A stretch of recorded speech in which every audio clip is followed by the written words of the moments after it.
Mungu asifiwe. Historia haiishi hapa, hapana, kwamba mwanadamu ametenda dhambi. Hapana. Kwa rehema za Mungu alituahidi mwokozi na mkombozi ambaye angelikuja ulimwenguni ili kuzishinda nguvu za ibilisi dhidi ya mwanadamu.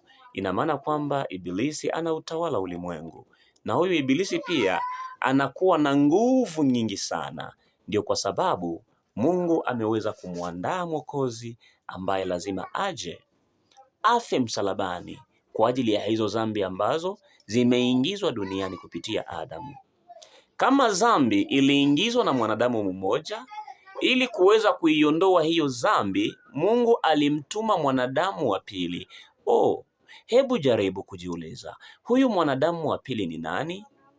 Tusimuite mwanadamu wa pili, bali tumuite Adamu wa pili.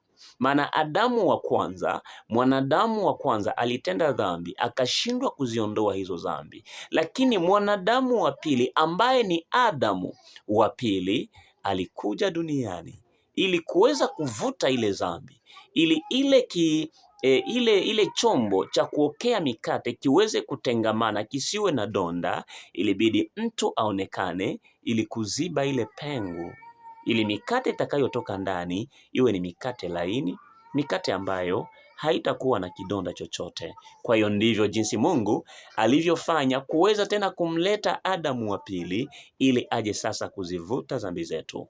Hebu chunguza barua ya kwanza ya Mtume Paulo kwa Wakorintho, sura ya 15, mstari wa 45 na 47. Mtu wa kwanza Adamu akawa nafsi iliyo hai. Adamu wa mwisho ni roho yenye kuhuisha, lakini hautangulii ule wa roho, bali ule wa asili, baadaye huja ule wa roho. Ina maana kwamba yule Adamu wa kwanza ameshindwa, lakini huu Adamu wa pili ndiye aliyekuja sasa kuhuisha, kutuokoa, ili tupate kuonekana kwamba sisi ni wana wa Mungu wasio na dhambi zozote.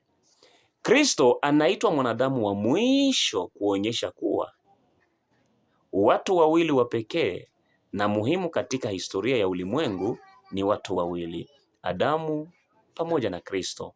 Hakuna yeyote aliyekuja kati ya hao wawili mwenye mamlaka.